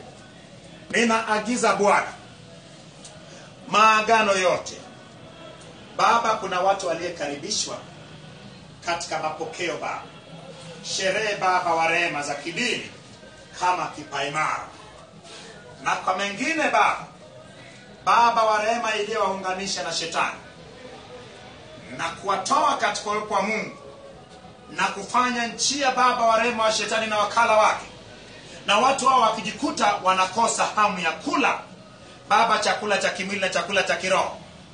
Baba muweza wa yote, wewe ni mwema, na mawazo unayowazia watu wako ni mawazo mazuri, ya mwanzo mzuri na mwisho wa kueleweka. Baba, neno lako lipite Baba wa rehema kwenye nafsi, roho na mwili wa kila mmoja. Ninaagiza roho yoyote iliyekaa ndani ya mtu huyu Baba, roho ya maagano, roho ya mauti, kama kuna mtu aliyenuiziwa Baba afe katika wiki hii ama mwezi huu ama mwaka huu, nachukua jukumu la kupitisha neno lako Baba, maana neno lako ni uzima. Ninaagiza kila roho ya mauti natoka ndani ya mama huyo haraka. Wewe uliyekaa ndani ya mama huyo ni mauti, fanya haraka utoke ndani ya mama huyo. Ewe roho ya mauti uliyepangwa ndani ya wiki hii, roho ya upenyo wa Shetani iliyepangwa ndani ya wiki hii, tunavyoelekea Baba mwisho wa mwezi wa 11 na kuanza mwezi wa 12, mwezi uliyejaa sherehe nyingi za kishetani, kwa mamlaka ya jina la Yesu ninaagiza manuizo yote, manuizo ya mauti, manuizo za ajali, manuizo za balaa. Kama kuna mauti iliyepangwa kinyume na mtu huyu Baba impate, ninaagiza neno la Mungu lipite. Inapopita neno la Mungu lipite. Kama kuna roho ya mauti iliyetumwa ndani ya mtu na ilishamvaa mtu huyo na kutaka kumuua, dhihirika utoke. Fanya haraka, uweze kujificha, toka ndani yake. Ewe mauti, fanya haraka utoke ndani yake. Haraka, fanya haraka utoke ndani yake. Ewe roho ya mauti, jivue ndani yake, na kila mmoja ambayo ilipangwa afe ndani ya wiki hii, aliyepangiwa kufa ndani ya mwezi huu, ilipangwa ufe ndani ya mwaka huu, ninabatilisha mauti hiyo kwa jina la Yesu. Fanya haraka. Roho ya mauti iliyepangwa ndani ya wiki, mwezi huu, unacheka, mwaka huu, leo ninakabili roho zote za mauti. Nakabili roho ya mauti. Ewe roho ya mauti uliyetesa mtu huyu, roho ya mauti iliyepangwa ndani ya mwaka huu. Walipanga ili ufe, lakini neno la Mungu limepita. Neno ni uhai. Neno ni uhai. Sikubali mtu huyu afe ndani ya wiki hii, ndani ya mwezi huu. Ninaona roho za mauti zinazozunguka. Nasema ya kuwa idhirike kwa mamlaka ya jina la Yesu. Usitaje jina la mtu hapa. Yesu hakuruhusu mashetani kutaja jina lake. Usitaje jina la ndugu yake. Wewe ndugu yake, wewe nani, haijalishi. Beba mizigo yako, toke ndani yake na mauti yako. Hakuna anayeruhusiwa kutaja jina la mtu hapa. Yesu kazini. Neno la Mungu, unapobeba vitu vyako, ewe adui uliyeweka mauti ndani yake na kutwika mauti yako, ondoka na mauti yako haraka. Uhai ikirejea ndani ya mtu huyo kwa jina la Yesu. Ewe roho ya mauti, ewe roho ya mauti, ewe roho ya mauti, ewe roho ya mauti uliyekamata watu wa Mungu, uhai umepita ambao neno la Mungu, nguvu ya msalaba wa Yesu. Ama walikulisha vyakula ndotoni, ama wamekufungisha ndoa ndotoni, ama wametenda mabaya kinyume nawe, lengo lao ni ufe ndani ya wiki hii. Kwa jina la Yesu, kwa jina la Yesu, kwa jina la Yesu, huwezi ukafa, maana Bwana yuko pamoja nawe. Lazima wabebe mizigo yao yote na watoke. Natumia nguvu ya neno la Mungu, maana neno ni Mungu na Mungu ni neno. Jicho la Bwana huona hadi sirini mapando yaliyopandwa kinyume na watu wako. Bwana, mtu huyu ni mwaminifu, ndio maana amekaa hadi mwisho wa kipindi. Kaa chini hapo, usitoke kwa jina la Yesu. Beba vitu vyako vyote. Kila pando uliyepanda kinyume na mtu huyo, nataka itoke. Chochote kilichopandwa kinyume nawe, iliyevaa mauti ndani yako, natumia nguvu ya msalaba wa Yesu. Maana msalaba kwetu tunayeelekea mbinguni ni faida, na kwa nayeelekea upotevuni ni upuzi mtupu. Wewe uliyepanga Jumapili utampata. Beba vitu vyako utoke. Ulipanga aje kwenye kipaimara? Kwa mamlaka ya jina la Yesu, dili yako imebumburuka. Nabatilisha kila mauti iliyepandwa kwenye barabara, iliyepandwa kwenye chakula, iliyepandwa kwenye ndoto, iliyepandwa indo kotona kaparata yandu na mana mashando kotone kemo yandaraba inda baraba shanda kama na manama beria tokotona kapa indo kotona kama ibaraba shanda bakamanama yandu na makaparato koto. Mtego uliyetego kamnasa mtu huyu ndotoni. Ewe mtego wa mawazo, ewe mtego wa mawazo, ewe mtego wa mawazo, ewe mtego wa mawazo iliyetumwa ya kuwa akaongee na mtu, kwa mamlaka ya jina la Yesu natumia nguvu ya msalaba wa Yesu, nguvu iliyefunika eneo hili wakati wa kujifunza, ianze kuvua mabaya ndani yako. Kila pando ndani ya mtu huyo kwa mamlaka ya jina la Yesu. Kila ubaya ijivue ndani yake. Ubaya uliopandwa kinyume naye, ama impate kesho, ama leo, ama kesho kutwa, ama Jumamosi, ama Jumapili, ama Jumatatu, ama mwisho wa mwezi huu, iliyopangwa impate.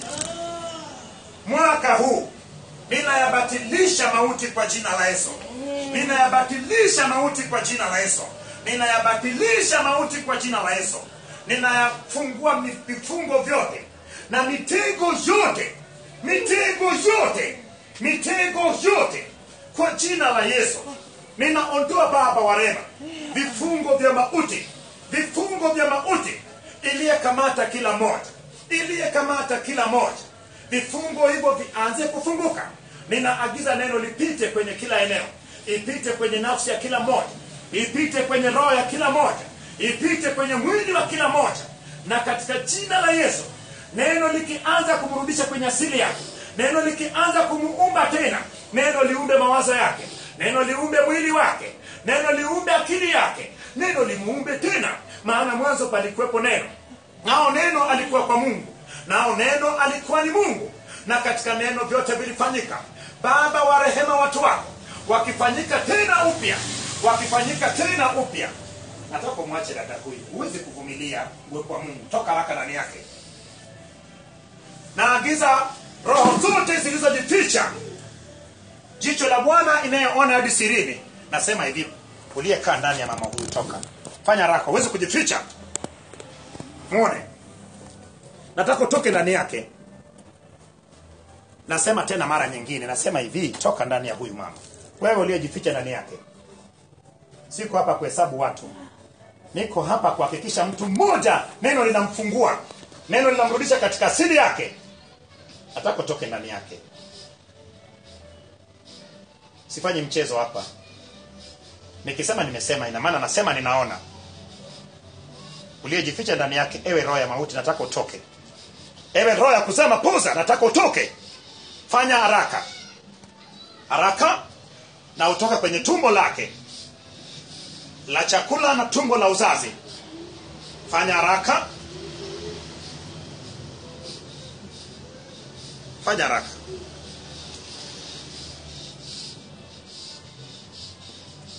Usikae kwake tena, nasema hivyo. Navunja mkataba wako, maagano yako, na kutwika mizigo yako yote. Ondoka na mizigo yako ndani yake. Maana huyu atakufa bali ataishi, asimulie matendo makubwa na aliyetenda katika maisha yake. Nataka utoke ndani ya dada huyu. Fanya haraka, toke. Uweze kujificha. Fanya haraka. Nimepewa mamlaka ya kufanya hivyo. Haraka, ewe roho ya mauti, nataka utoke ndani yake. Fanya haraka. Fanya haraka, utoke ndani yake. Nataka utoke ndani ya dada huyu. Wewe ni roho ya mauti ambao saa nyingine unamfanya waze kuhusu kufa. Nataka utoke ndani yake. Uweze kujificha na beba vitu vyako. Amri imetoka kwenye neno la Mungu. Ewe roho ya mauti uliyekaa katika moyo wake na mawazo yake, na kutwika mizigo yako yote, balaa zako zote na nuksi zako zote. Maana neno ni uponyaji. Neno lianze kumrudisha katika mwili wake, katika jina la Yesu.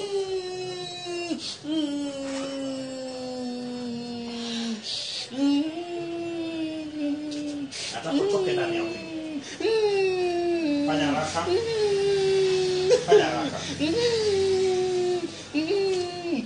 Fanya haraka.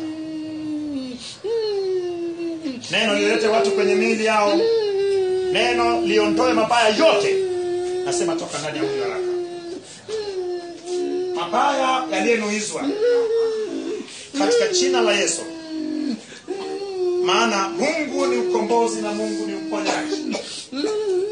Mapando yote yaliyepandwa ndani ya watu wa Mungu, yaliyetesa maisha ya watu wa Mungu, indo koto na kama. Nataka utoke. fanya haraka. Sisimame hapa bure, sihesabu watu. Indorokoto na ka. Inda la bashanda kapa. Inda barabashanda kama na manama. Indorokoto na kapa. Inda kama na manama mashanda kapa. Elia tokoto na kapa. Eba mizigo yako toke ndani yake haraka. Indorokoto neke. Yandu na makaparato.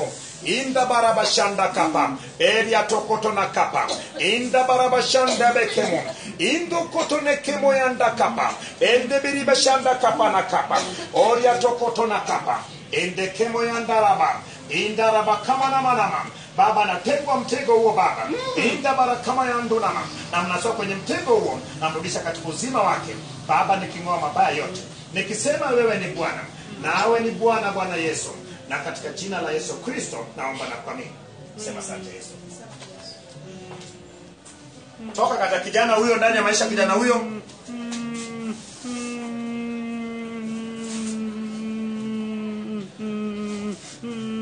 Roho zote zidhirike na kutoka. Hakuna atakaye kufa ndani ya wiki hii. Hakuna atakaye kufa ndani ya mwezi huu. Hakuna atakaye kufa ndani ya mwaka huu. Hakuna atakaye kufa katika kipindi hichi, maana tunao kazi ya kupeleka injili. Toka ndani yake mabaya uliyenuizia kwake.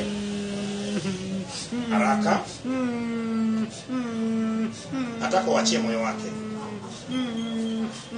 Uliyekaa kwenye moyo, achia moyo wake. Imeandikwa linda sana moyo wako kuliko vyote lindavyo, maana hapo ndipo panapokaa chemichemi cha uzima. Navunja mkataba kati yako na yeye. Ulinuizia mabaya kwake ya kuwa aibike, wala hata aibika kamwe. Maana ni nani aliyemkimbilia Bwana akabakia jinsi alivyo? Wote waliyemkimbilia Bwana alibeba udhaifu wao, alibeba aibu yao, wala hata aibika. Na kutwika mizigo yako, beba mizigo yako, toke ndani yake. Saa ya kuaibika imekwisha. Hata aibika tena. Saa ya kuaibika imekwisha. Achia maisha mama huyu na watoto wake na hatua zake na kibali chake. Achia uzao wa tumbo lake. Achia watoto wake.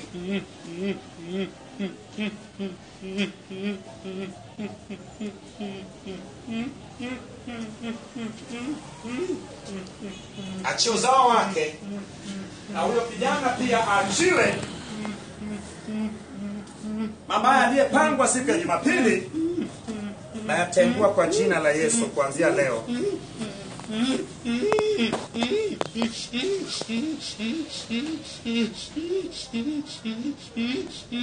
Neno la Mungu ni Mungu mwenyewe. Neno ulilolisikia siku ya leo ipite katika viungo vyako, ianze kukuumba tena upya. Iumbe ufahamu wako, iumbe moyo wako, iumbe matokeo yako. Matokeo ya kidato cha 4 iumbe upya.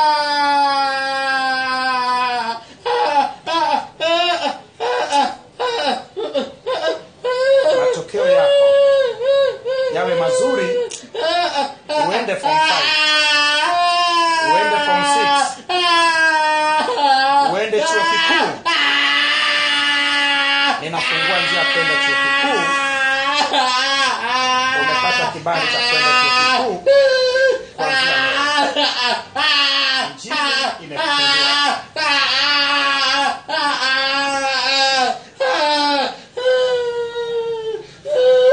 Rudi kwenye mwili wako. Tumia nguvu ya Mungu wako kwa jina la Yesu. Ingia kwenye mwili wako, umefunguliwa katika jina la Yesu. Kuanzia sasa umefunguliwa katika jina la Yesu. Ingia kwenye mwili wako. Ninatukuza jina lako Bwana Yesu, maana wewe ni mponyaji. Umekumbuka watu wako, kila mmoja aingie kwenye mwili wake. Ninashukuru jina lako Bwana Yesu, maana wewe ni mwema na ni mtakatifu. Umekumbuka kila mmoja aliyokuwepo katika eneo hili na aliyokuwepo anatufuatilia Baba popote pale alipo.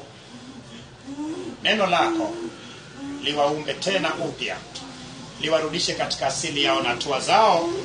Mabaya yote yaliyonuiziwa Baba mwaka huu nimeyatengua kwa jina la Yesu. Asante Bwana Yesu, maana wewe ni mwema na ni mtakatifu. Na katika jina la Mungu Baba, Mwana na Roho Mtakatifu, na nisikie mtu mmoja akisema amen. Amen. Basi ubarikiwe na Bwana Yesu. Mabaya uliyenuiziwa hayatakupata tena. Huyo neno la Mungu iendelee kumponya, na bila shaka Yesu ni mwema. Kama Yesu ameona na matokeo yake, Yesu amemkumbuka, na Yesu amekukumbuka. Ulijuaje kama palikuwa na mauti ilipangwa ndani ya wiki hii na ndani ya mwezi huu? Bila shaka watu wa Mungu anatazama mtu mmoja anayempenda na anayeshiriki neno lake. Bila shaka wewe uliokuwepo umeona kabisa kuwa kuna mabaya aliyenuiziwa kinyume na wewe. Hivi ndivyo Bwana anavyotuokoa kila siku na wabaya wetu. Na tukuza jina la Bwana kwa ajili yako. Uwe na amani. Mungu yuko pamoja nasi. Neno la Mungu haliwezi likakuacha upotee. Umeona? Yawezekana ukachelewa kwenye ibada, lakini umekuja mwishoni. Umeona kwa mfano kama yule dada alipokuja mwishoni, na yeye ndiye amekuwa wa kwanza Mungu kumgusa. Mungu anatuwazia mawazo mazuri. Na kutakia usomaji mwema. Utakapofika nyumbani unisomee kitabu kile chenye sura 1 ambayo ni kitabu cha Filemoni, na kesho nitakuwa napitia kitabu cha Filemoni. Sema Baba, ninakushukuru maana umenikumbuka. Umetazama mabaya yote yaliyopangwa kinyume nami. Jicho lako limeona hadi sirini. Ninakushukuru Bwana, maana mabaya hayatanipata, wala tauni haitakaribia hema yangu. Nitamaliza mwaka huu vizuri, na mwaka ujao, na miaka mingi, nipate kuyasimulia matendo makuu uliyatenda katika maisha yangu.